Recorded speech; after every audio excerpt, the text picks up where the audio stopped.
Hi friends, welcome to మన ప్రజా కవి ఛానల్కి స్వాగతం. తింటే గారెలే తినాలి, వింటే భారతమే వినాలి అన్నది నాటి మాట. తింటే గారెలే తినాలి, వింటే వేమన గారి పద్యమే వినాలన్నది నేటి మాట.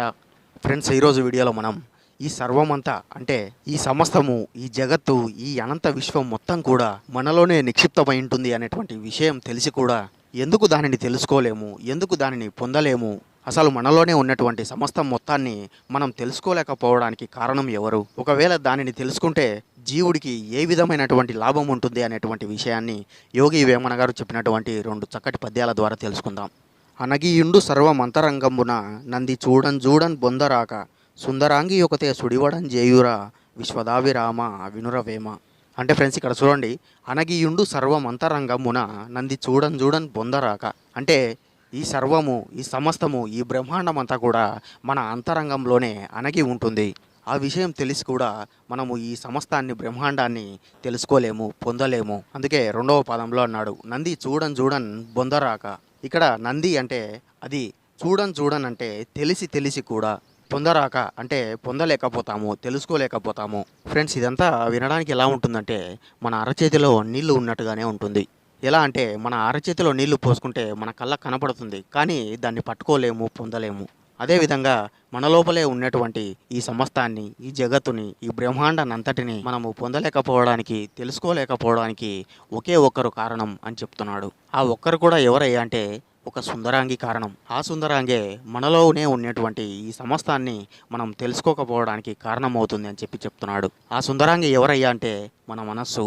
అవును, మన మనస్సు అనేది మనలోనే ఉంటూ, మనలోనే దాగి ఉన్నాయి ఈ బ్రహ్మాండాన్ని, ఈ సమస్తాన్ని, ఈ సర్వం అంతటిని కూడా మనకు తెలియకుండా చేస్తుంది. అందుకే ఇక్కడ వేమన గారు మనస్సును అందమైన సుందరాంగిగా వర్ణించారు. నిజానికి చూడండి, ఎంత అందమైన అమ్మాయి అయినా సరే మనసు ప్రవర్తించేది చెడు ప్రవర్తన వల్ల అమ్మాయి చెడుతనం బయటపడుతుంది. అదేవిధంగా ఎంత సాధారణమైన అమ్మాయి అయినా సరే అమ్మాయి మనసు మంచి ప్రవర్తన వల్ల పైకి చాలా అందంగా కనబడుతుంది.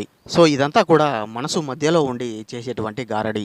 ఈ మనసు కూడా ఎంత విచిత్రంగా ఉంటుందంటే ఉన్నదాన్ని పట్టుకోలేము, తెచ్చుకున్న దాన్ని కూడా పట్టుకోలేము అన్నట్టుగా ఉంటుంది.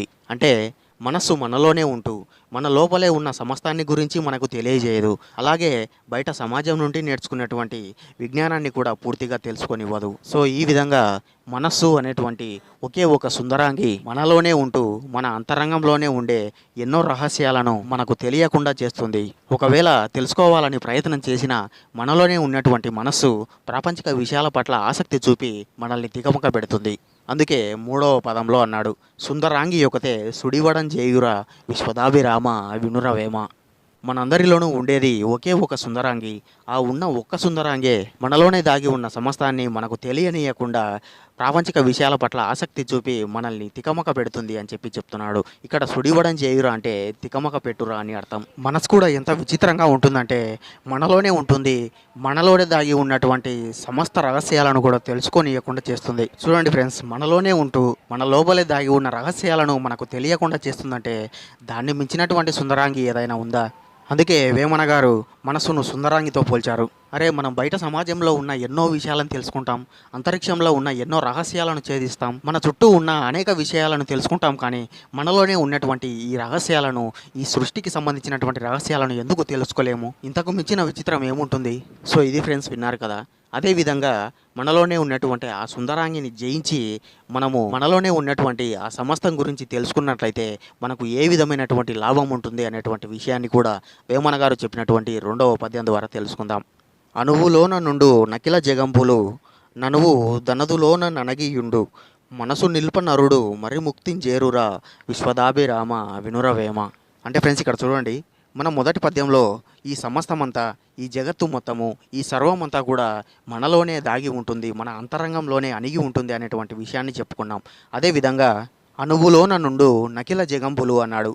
అంటే ఈ అనంత విశ్వంలో ఎన్ని జగత్తులైతే ఉన్నాయో అవన్నీ కూడా చిన్న అణువులోనే ఉన్నాయి. అంటే ఈ అనంత విశ్వంలో ఎన్ని జగత్తులైతే ఉన్నాయో అవన్నీ కూడా చిన్న అణువులోనే ఉంటాయి. ఇక్కడ నకిల జగంబులు అంటే సకల జగంబులు. సో సకల జగంబులు అన్నీ కూడా చిన్న అణువులోనే ఉంటాయి అని చెప్పుకున్నాం కదా. మరి ఆ చిన్న అణువు కూడా ఎక్కడ ఉంటుందయ్యా అంటే ఆ చిన్న అణువు కూడా మనలోనే అణిగి ఉంటుంది అని చెప్తున్నాడు. అందుకే రెండవ పదంలో అన్నాడు, అణువు తనదులోన ననగియుండు. ఇక్కడ తనదు అంటే మనలో, మీలో అతనిలో. ఫ్రెండ్స్, ఈ 2 పాదాలను వేమన గారు ఎంత అద్భుతంగా చెప్పారో చూడండి. అణువులోన నుండు నకిల జగంబులు అణువు తనదులోన ననగీయుండు. ఈ సమస్త బ్రహ్మాండ జగత్తులన్నీ కూడా చిన్న అణువులో దాగి ఉంటే మళ్ళీ ఆ చిన్న అణువు కూడా మనలోనే దాగి ఉంటుంది అని చెప్తున్నాడు. అంటే ఇదంతా కూడా ఎలా ఉంటుందంటే, ఒక వ్యక్తి లేదంటే ఒక చిన్నపిల్లవాడు ఒక స్విమ్మింగ్ పూల్లో దిగినట్లయితే ఆ వ్యక్తి మొత్తం కూడా నీటిలోనే ఉంటాడు.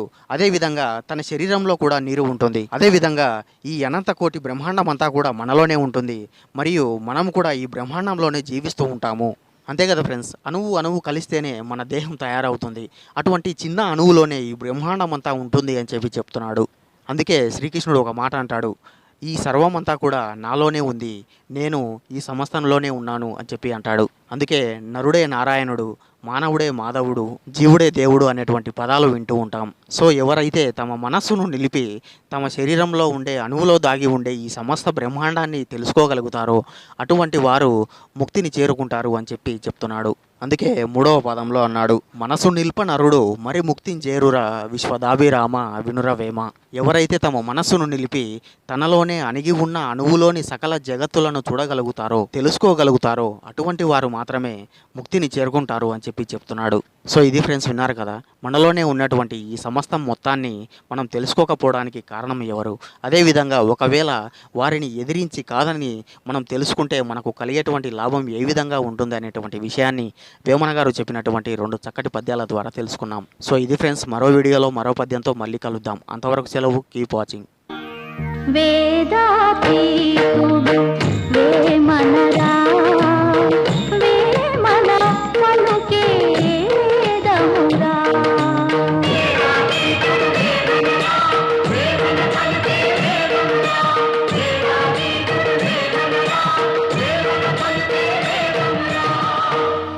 ఫ్రెండ్స్, ఈ వీడియో మీకు నచ్చినట్లయితే లైక్ చేయండి, నచ్చకపోతే షేర్ చేయండి.